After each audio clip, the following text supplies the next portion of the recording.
Ladies and gentlemen watching, welcome to our nice podcast. Today we are going to discuss on the agenda of the Bangladeshi turmoil, the ongoing Bangladeshi turmoil, and the power struggle between the students and the former Prime Minister Sheikh Hasina. To provide a little bit of context, on 5th of August, Prime Minister Sheikh Hasina of Bangladesh resigned and left the country following extensive and violent protests.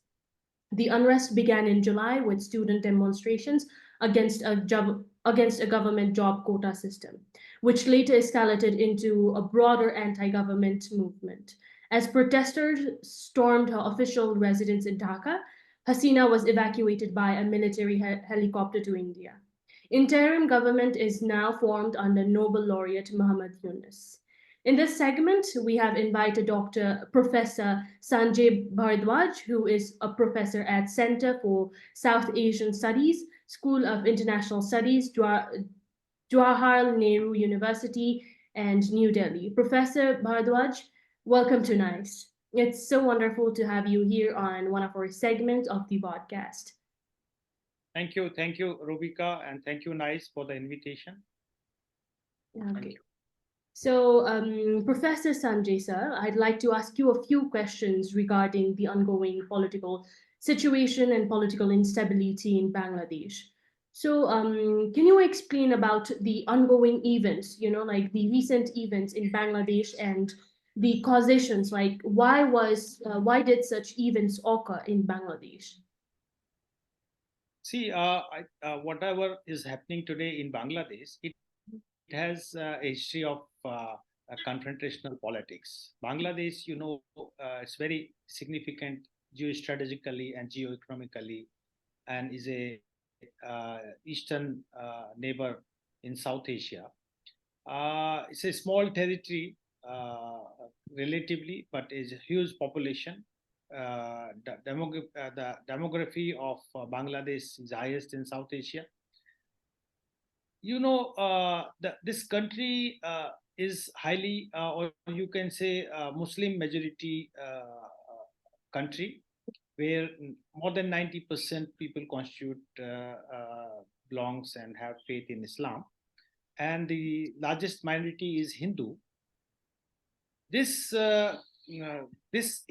part of the South Asia was created, become initially part of Pakistan in 1947.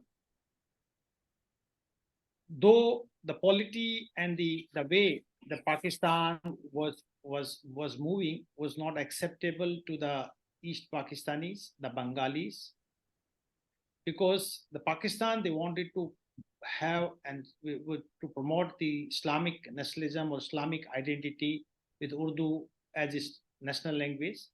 The Bengalis, they said that we are Bengali and we believe in cultural construct rather than the religious, and we that our mother tongue is Bengali. So from there, the descent between the East Pakistan and West Pakistan, it started.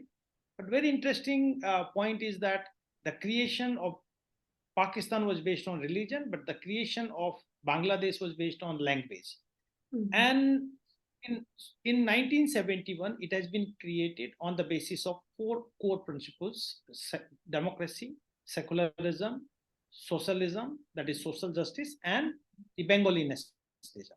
So the entire discourse in Bangladesh politics has been vertically divided into two core constituents. One who believes in the ethos and principles of the 1947, means that who are there who believe in the ideology of 1947, means that based on the Islamic nationalism, and the other who have faith in the spirit of 1971, that believes in the Bengali cultural constructs. So this confrontational politics in Bangladesh has dominated the discourse in the post-independent period.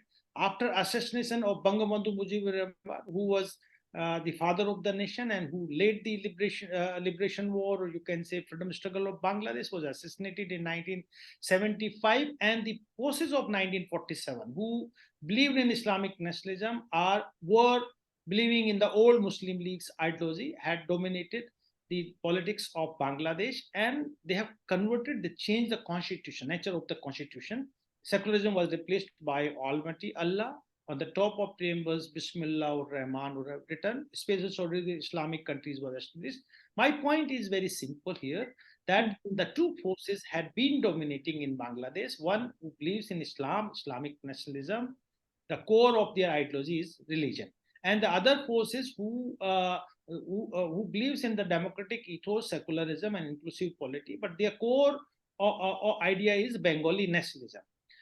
Here it comes, this confrontational politics has become time and again violent, and that has also been damaging for the basic principles on which Bangladesh was created, that is the secularism and democracy. The democracy has come under time and again under attack. From 1975 to 1990, Bangladesh was ruled by the military, but in 1990, the democracy was restored and BNP was founded by a military regime, Ziaur Rahman, had come into power. So conflicts between the two major political parties, one is the BNP, who represents the forces of 1947. The other is the Awami League, who represents the spirit of 1971, had been dominating the discourse. And alternatively, a party comes in power and other was in the opposition. This has happened till 2006, but the confrontations and manipulations, vote rigging, corruption, and all that happened in 2000, and then further military intervened in the politics of Bangladesh. 2008, then again a ninth parliamentary election was held. That was relatively free and fair elections. Awami League came into power. Awami League had started giving development to the country. She has given a very good economic performance, high GDP rate, GDP growth rate, better per capita income, human development index, and Bangladesh has reached on the words that it was graduating from from least developed countries to developing countries. Though she could not maintain much the democratic ethos and values, that was the spirit of 1971, and that has anguished the people. And what happened, since she has ruled from 2008 to 2024, the four elections were held: 2008, 2014, 2018, and 2024. Except the 2008, all the elections were controversial, and since she has been ruling for last 16 years, that has created a anguish and anti-incumbency factor among the people. Mhm. Meanwhile, the opposition political party did not participate in the election for two consecutive 2014 and 2024. Point is here that these were the anguish, that the democratic principles were compromised, the practices were not followed, and this has been intervened by the extra regional powers like the Americans. Americans has always asked questions about human rights issues, and the democratic Mhm. credentials sanctions were put. My point is here, this had happened 2024, January 7th, 2024 elections were held. Things were okay, but recently one social issues has arisen, that is the quota system. The quota system, reservation systems, that is the basically a system in most of the developing countries, including South Asia, that giving reservations or affirmative actions to the deprived section. Here in Bangladesh, the freedom fighters who fought 1971 has been given reservation, 30% reservation. That has become the issue of contention, because the reservation was given to the freedom fighter and their son and their grandchildrens. And this backfired, and the students had started protesting. When they have started protesting, this has become violent protest, because the government, instead of talking and having dialogue, they try to suppress it by coerce. There was another angle, that the new pension scheme was introduced, and the teachers of the universities were also not happy. So they were also instigating, they were also asking students that yes, we have to open the march against it. So this violent conflict, and in between the violent conflict, Sheikh Hasina, the prime minister, has termed them as the Rajakars. Rajakars were the forces who fought against the liberation war, and on the behalf of Pakistan army. So it has become more volatile, and this has reached in a way that the death toll has reached 200 initially, then 300, and later till date is 400. This has forced the Sheikh Hasina to resign, and the international powers who were not happy with her democratic activities or practices and human rights were also become instrumental to support the protesters. And finally, now the interim government has been instated in Bangladesh by the intervention of the army, and Muhammad Yunus, Dr. Muhammad Yunus, the Nobel laureate, had been appointed as chief advisor of caretaker government.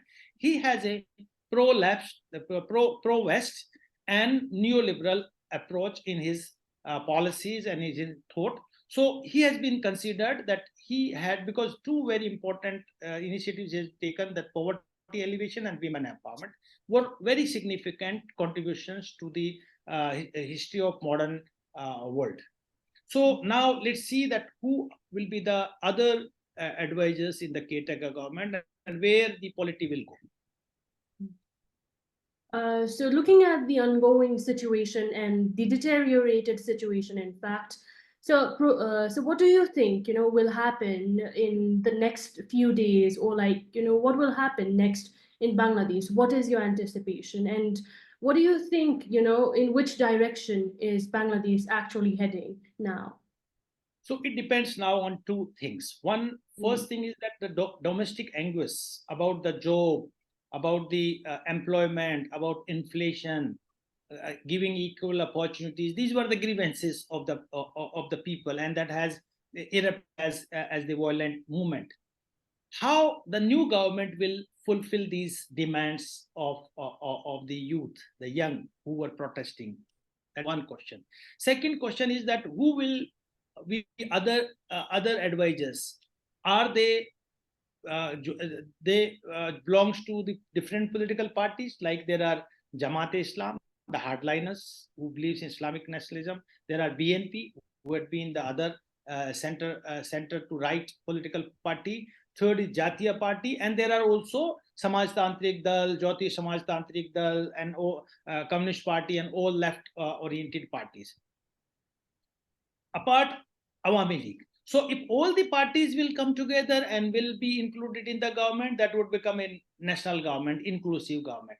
May give an opportunity to have reconciliation and understanding and confidence building measures between the different political stakeholders in Bangladesh.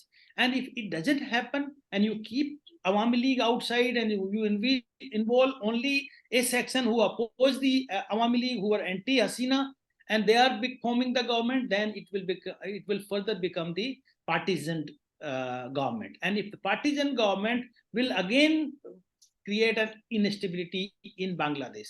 In the partisan anti-Awami League forces, there are also two important political constituents. One is the protesters, the coordination committee of that from the students. They were coordinating, they were protesting. The other is the BNP and Jamaat. BNP and Jamaat, they are radical in sense. So how much they will accept the Muhammad Yunus? This is one question. Second thing, that how much they will accept the protesters, the coordinating committee's demands, then another question. So still the factions in the anti-Awami League, anti-Hasina forces are also very deep. How they will come together and form the government will show that whether the Bangladesh is having a political stability, whether Bangladesh will give whatever the demands of inflations and quota and will fulfill these demands, and are these faction is going to have law and order, peaceful law and order in Bangladesh. This depends that how this government will be constituted and how much the extra regional powers or regional powers will react on the constitution of new governments and their functioning and their working. Because India is a regional power, has been very engaging in Bangladesh due to its complex economic and political interdependence, and because of the geopolitical locations. The other extra regional powers where China is engaging in Bangladesh for economic purpose, and Americans, they are here for political security perspectives. They are very much engaged in this region. How they will take these developments into account and how they will ensure that this government will provide a conducive environment to have a balanced foreign policy for all these states. So it is still underway how it will take shape and take further actions. Time will take. So, how do you position, like the global superpowers and the regional superpowers in this context, and specifically, how do you position, India, China, and USA in this framework that is ongoing, that is the ongoing political turmoil in Bangladesh? See, if you, as I have given again and again this account, that this region, the Bay of Bengal region, is geostrategically very important, geoeconomically very important. The Chinese, they are trying to have increased its influence through infrastructure development programs in Bay of Bengal. They have proposed number of projects like BCIM, economic corridor. They have also proposed China Myanmar economic corridor. The Chinese, they wanted to have develop a deep sea port in Bangladesh, that's Sonadia. Chinese, they also have been involved in number of significant projects like developing Poda Bridge, Karpuli Tunnel, and they are also trying to upgrade the ports like Silat and all that. So Chinese are very much into Bangladesh for in their economic business, their ready-made garment, and their infrastructural development projects. They have, but China is also, since it has a competition with India in this region and with the Americans in this region. So Bangladesh further becomes very important for Chinese, and that's why they want to have a strong military and political and economic presence in this region. China and Bangladesh also have very strong defense cooperation programs under defense umbrella agreements they signed in 2002. Americans, they have a larger strategy in this region, keeping Indian Ocean, keeping Indo-Pacific strategy, keeping Bay of Bengal's significance into their mind, keeping Chinese influence. So the Americans, they wanted to have political security interest always in Bangladesh. They proposed SOFA in 1998. But it was not accepted by the Bangladeshi government. They have signed SOFA form, that is HANA. That it was also allegedly said, Sheikh Hasina has given reference that a white man wanted to have airbase in on Saint Martin Island, and she has also talked that the Christians, they also want to have a Christian country out of Bangladesh, Northeast, and Myanmar. Kind of statements had been given, and the Americans were also not happy with the democratic practices that was taking place in this region. And of course, they were also not happy with the human rights and suppression and persecutions of different people, like Muhammad Yunus was one of them. So this has anguished further in the USA. The third, India has said that India has core fundamental interest in Bangladesh, particularly keeping India development of India's northeastern states, having India's activist policy approach, and also the connectivity, transit to Chittagong port, Mongla port, having power corridor, infrastructure development programs, security in the sense of counterterrorism, defying fundamentalism, curbing insurgents movements that had been phenomena in Eastern South Asia sub-region. So India had deep security, political, economic interest in Bangladesh, and Sheikh Hasina had been cooperated and reciprocated very positively, very constructively with India. This was not accepted too much to the Chinese, but the Americans, I think they were not having the problem. They have the problem with Sheikh Hasina and Awami League, but not with the India. Now the new regime has come. As I said, Muhammad Yunus is a pro-West neoliberal and having good relations with the Western countries. He is the chief advisor of caretaker government. Certainly, Americans and Western influence will be very high in Bangladesh.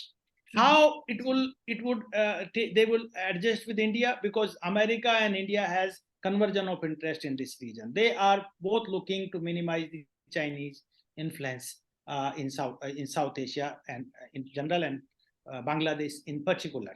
So the this competition and you can say cooperation would be the fundamental areas where the the powers will come together, powers will cooperate together, and powers will confront. So how the incumbent government or caretaker government will adjust the voices and the countries for their keeping their economic needs, political needs, security needs into mind, we will see it. But Muhammad Yunus is relatively a very very intelligent, or you can say very smart in a way that he will try to accommodate all the people. Okay. So as we move to the end of our podcast, so I'd like to ask you a similar question that was addressed to former Prime Minister Sheikh Hasina during September 2022 when Sri Lanka was in a similar situation. So we have seen such similar political economic changes in countries like Afghanistan, Sri Lanka, and now in Bangladesh. So do you think other South Asian nations are also prone to such changes in the near future?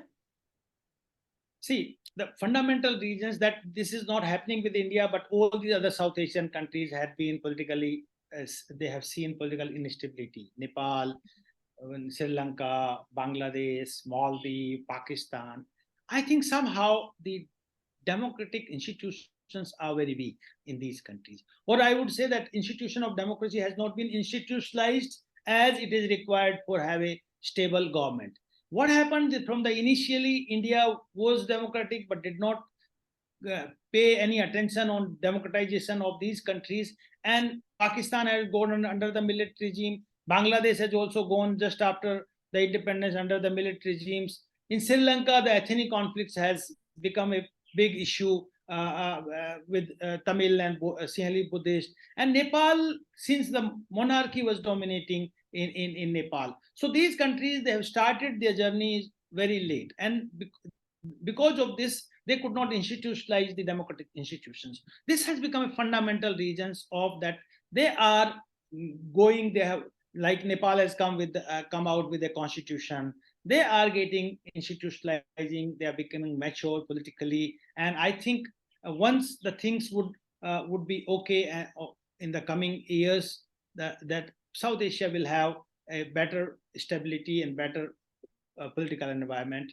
India is a center of all. It is Indo-centric region. There are a lot of competitions. There are a lot of fear psychosis in the small states and regional power. So confidence building measures are also required. But because of the adhocism, because of the diverse political systems, we could not develop, we could not promote these ethos and values in South Asia. I think we should learn from the European Union that you have to forget your past, you have to change your colonial mindset, and you have to come together as the German and the French and the English. They have come out with a supranational identity, that is the European identity. And because of that, they are now having border free trade and border free transportation, single visa regime, single parliament. I think once we will also mature our political system and we will come out with a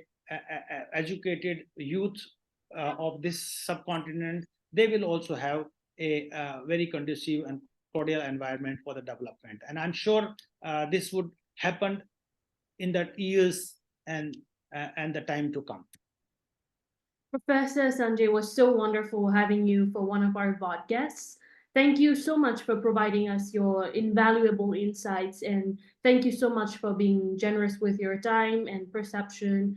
We're really glad to have you, and it was a pleasure talking to you. Thank you so much. Thank you very much. Thank you to Dr. Pramod also for giving this opportunity. Thank you very much.